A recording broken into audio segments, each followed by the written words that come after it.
Let me be upfront with you about something I've seen way too many times in over 30 years of practicing medicine. People come into my office, good men, guys who've worked hard their whole lives, raised families, taken care of everyone around them, and they're sitting across from me with kidney function numbers that should have been caught years ago. And when I ask them about their diet, they're eating what they think is healthy. Whole grain bread, avocados, spinach smoothies, bananas every morning. And I have to look them in the eye and say, that's part of the problem. That conversation never gets easier. My name is Dr. Noah Prescott. I've been in internal medicine and nephrology for over 30 years, and I want to talk to you today about 22 foods that are quietly destroying your kidneys, including several that the health industry has been telling you are good for you. I'm also going to tell you what you can eat, because that's the question I get every single time. And I'm going to be straight with you, not bury the answer at the end of an hour-long video. Before we get into the list, here's the one thing I need you to understand. About 90% of people with chronic kidney disease don't know they have it. The symptoms are vague: a little fatigue, some swelling in the ankles, going to the bathroom more at night. Most men brush it off. They figure it's just age. By the time the numbers show up clearly on a lab report, significant damage has already been done. So whether you've been diagnosed or not, pay attention. This information is relevant to you. Now, here's the science you need, real quick, because it'll make the whole list make sense. When your kidneys are healthy, they filter 4 main things from your blood: potassium, phosphorus, sodium, and oxalates. They manage these minerals constantly, balancing levels so your heart, muscles, and bones stay working right. But when kidney function declines, those filters get overloaded. The minerals start building up in your blood, and that's when the real damage begins. High potassium can stop your heart. High phosphorus pulls calcium out of your bones. High sodium drives blood pressure through the roof. High oxalates form stones that can tear up your urinary tract. Keep those 4 in mind: potassium, phosphorus, sodium, oxalates. That's the lens through which you're going to understand this entire list. Let's go. Avocado. I know. I can already hear the pushback. Avocados are everywhere right now. Avocado toast, avocado in salads, avocado on everything. And for a healthy person, they're fine. But one average avocado contains around 975 milligrams of potassium. If you have kidney disease, you're typically trying to stay under 2,000 to 3,000 milligrams per day total. That's one fruit eating up almost half your daily limit before you've eaten anything else. On top of that, avocados are high in calories, over 300 per fruit, which contributes to weight gain, and extra weight puts more strain on your kidneys. If you love avocados, limit yourself to a quarter at a time and try soaking or briefly boiling the slices. This can cut the potassium content by up to 50%. Banana. Same story. Potassium. A medium banana has about 422 milligrams. Doesn't sound like much until you're eating 2 or 3 because they're low in calories and easy to grab. The National Kidney Foundation recommends people with CKD stay under 2,000 milligrams of potassium daily. Those bananas add up fast.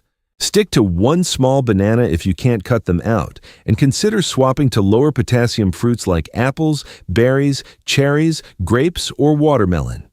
Apricots, dried fruits, and oranges. I'm grouping these because the issue is the same: high potassium, and in the case of dried fruits, concentrated potassium because the water's been removed. 1 cup of prunes has 1,270 milligrams of potassium. That's enormous. And dried fruits often have added sugar and salt on top of that. A medium orange has about 237 milligrams of potassium, and a cup of orange juice can have nearly 500. If you've got kidney concerns, swap orange juice for lower potassium options like apple juice or cranberry juice, and stick to fresh fruit over dried whenever possible. Spinach. This one gets men every time because they've spent decades being told to eat their leafy greens. And spinach is nutritious. I'm not going to pretend otherwise. But half a cup of spinach contains up to 2,350 milligrams of oxalates. Oxalates crystallize in the kidneys and form stones. And I want to be very clear here. This isn't just uncomfortable. Severe oxalate buildup can cause acute kidney failure. I've seen it. There was a documented case where someone consumed a large amount of sorrel soup, an oxalate-heavy dish, and their kidneys shut down within hours. Even moderate daily intake can accumulate over time, causing stones, bladder damage, joint problems. Spinach is also high in potassium, 558 milligrams per 100 grams raw.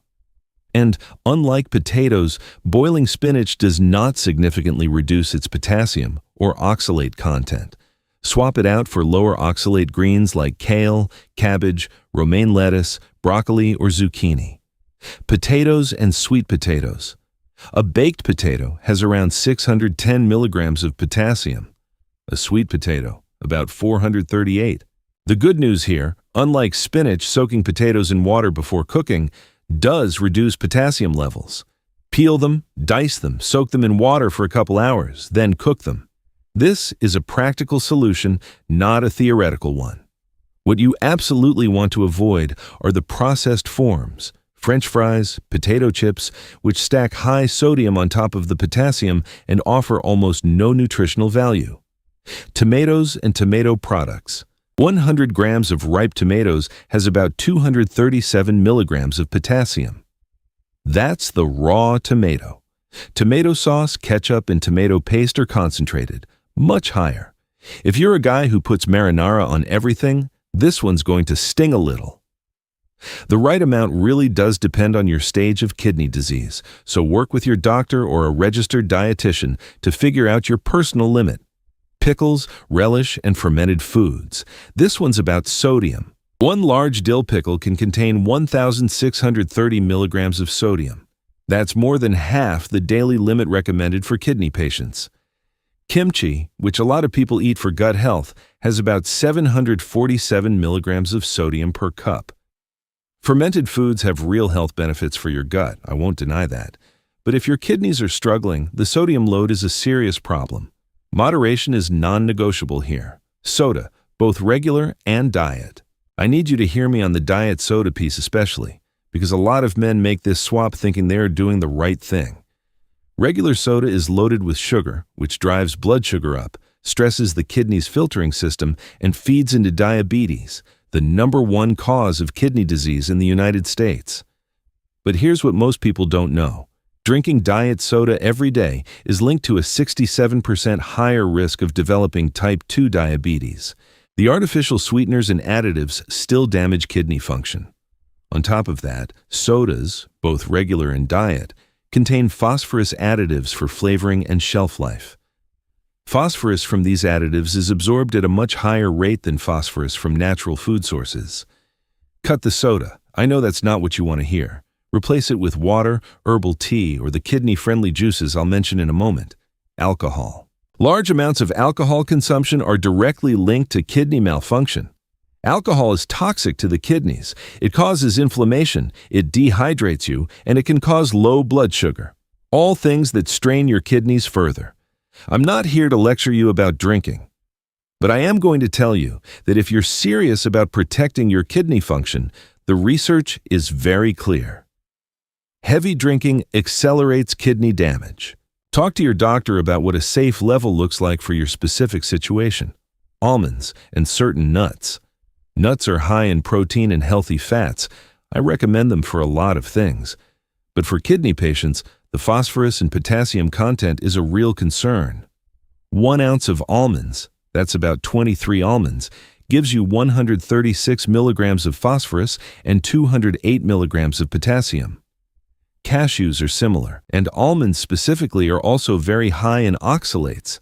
100 grams of almonds contains about 469 milligrams of oxalate, which is 2.5 times more than peanuts. These oxalates can form calcium oxalate stones, the most common type, making up over 80% of all kidney stones. 1 or 2 small handfuls a day if you have mild kidney concerns. If your disease is more advanced, your doctor may tell you to cut nuts significantly. Cocoa and chocolate. 100 milligrams of cocoa powder contains 500 to 900 milligrams of oxalates. That's extraordinarily high. Cocoa is also high in phosphorus, Elevated phosphorus levels cause calcium deposits in your blood vessels, lungs, and heart, which can harden your arteries and increase stroke and heart attack risk. If you want something with a similar flavor, carob powder is a legitimate substitute. It has 9 times less phosphorus, 3 times less potassium, and significantly lower oxalates than cocoa. Rice. I know this is the one that's going to get the most pushback, so let me be precise about what I'm actually saying. Rice is high in arsenic, specifically inorganic arsenic, which directly damages the kidneys and can contribute to chronic renal insufficiency. The inorganic arsenic in raw rice is about 0.1 to 0.4 milligrams per kilogram. Compare that to wheat or barley, where inorganic arsenic is often undetectable. I am not telling you to never eat rice again. I've had patients eat rice their whole lives and their kidneys are fine. What I'm saying is this: if your kidneys are already compromised, limiting rice and choosing lower arsenic grains like quinoa, barley, buckwheat, or millet is a smart move. For children especially, rice exposure should be limited. Kids absorb up to 3 times more arsenic from rice than adults do, and it affects brain development. Butter. 100 grams of salted butter has about 643 milligrams of sodium. That's significant. On top of that, the saturated fat and cholesterol in butter are linked to high blood pressure and plaque buildup in blood vessels, which puts strain on your kidneys over time. If you're using butter, go for organic unsalted and use it sparingly. Pretzels, crackers, and processed snacks. These are quiet sodium bombs. Most men snack on them without reading labels.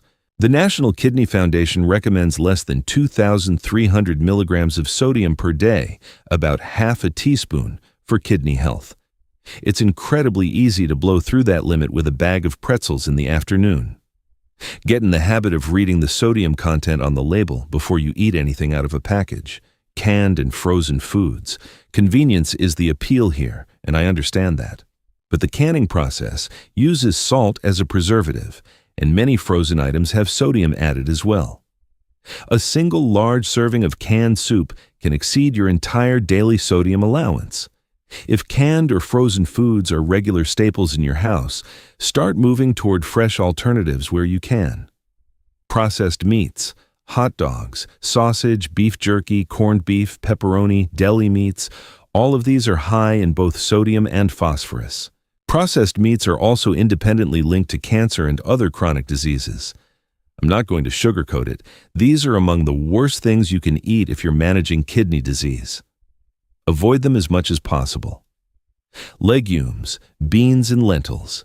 This one's complicated because legumes are genuinely nutritious, high in plant-based protein, fiber, vitamins.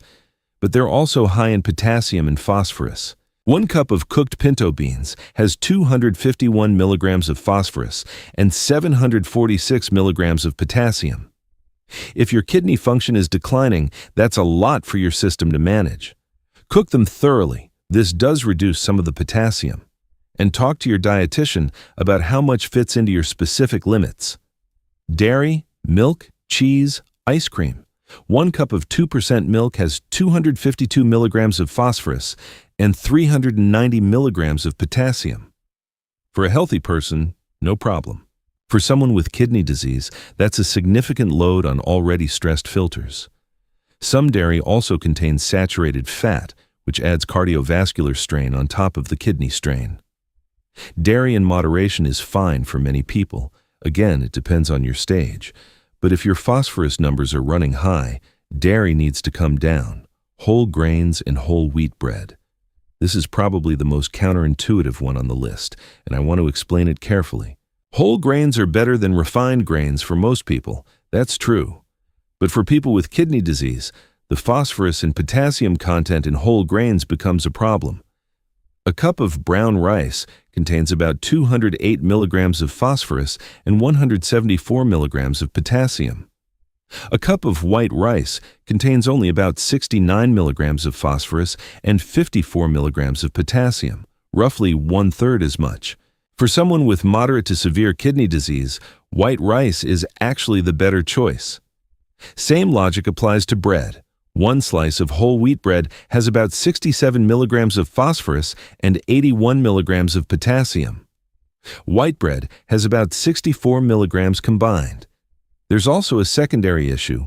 Whole wheat bread contains phytates that bind to iron and reduce its absorption, which worsens anemia, a very common complication of kidney disease. Commercially produced breads also typically have added salt and sugar. Not what you need. Now, I promised I'd tell you what you can eat, because that's the whole point. Here's how to think about it. You're building a diet around foods that are low in potassium, low in phosphorus, low in sodium, and low in oxalates. The good news is that list is not as short as you might think after hearing everything above. For fruits, apples, berries, cherries, grapes, pears, plums, peaches, watermelon, and pineapple are all lower in potassium than the fruits I mentioned on the restricted list. These are your go-to options.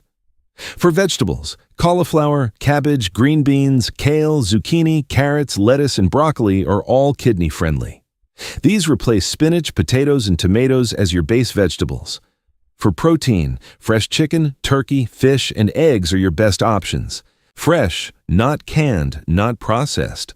For plant-based protein, be careful with legumes as I mentioned, but small portions of thoroughly cooked beans can work for many people.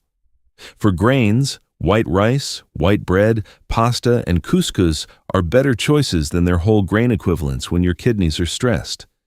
For drinks, and this is important, there are several natural juices that actively support kidney function. Apple juice helps flush toxins and may reduce the risk of calcium oxalate kidney stones, according to clinical data. Cranberry juice fights urinary tract infections and contains powerful antioxidants called proanthocyanidins, though drink it in moderation because it can increase oxalate and uric acid stone risk in some people. Lemon juice, half a cup of concentrate mixed with water daily, or the juice of 2 lemons, has been shown in a study of 203 patients to significantly reduce kidney stone recurrence. Beet juice lowers blood pressure through inorganic nitrates and has been studied specifically in patients with kidney disease. Pineapple juice is low in potassium and contains bromelain, an enzyme with anti-inflammatory properties that benefits kidney health. Watermelon juice, cucumber juice, lime juice, celery juice, and parsley juice round out the list, all with different mechanisms for supporting kidney function. Water, of course, is the foundation of everything. Staying well hydrated is one of the simplest and most effective things you can do for your kidneys every single day. One more thing I want you to take seriously: kidney disease is not one size fits all. I have patients with stage 4 CKD whose potassium levels run chronically low. They actually need to eat more potassium, not less. I have patients who are managing both kidney disease and diabetes, where some of the standard kidney diet recommendations conflict with blood sugar management. The 22 foods I've listed here are concerns for most people with kidney disease, but your specific situation matters enormously. Work with your nephrologist and a registered dietitian who specializes in renal nutrition. Get your labs checked. Know your numbers, your potassium, your phosphorus, your creatinine, your GFR. When you shop, read labels. Look at sodium content, phosphorus additives, and potassium content on everything packaged. Cook at home when you can. It gives you control over what goes into your food that you simply don't have with processed or restaurant meals. Use herbs and spices for flavor instead of salt. Garlic, black pepper, ginger, bay leaf. These add real flavor without loading your kidneys with sodium. I've been doing this for over 30 years. The men who do best are the ones who take ownership of this information, apply it consistently, and stay in regular communication with their medical team. It's not about perfection. It's about making smarter choices most of the time, understanding why those choices matter, and giving your kidneys the support they need to keep you healthy for the years ahead. Take care of yourself. Your kidneys are working every minute of every day to keep you alive. Treat them accordingly.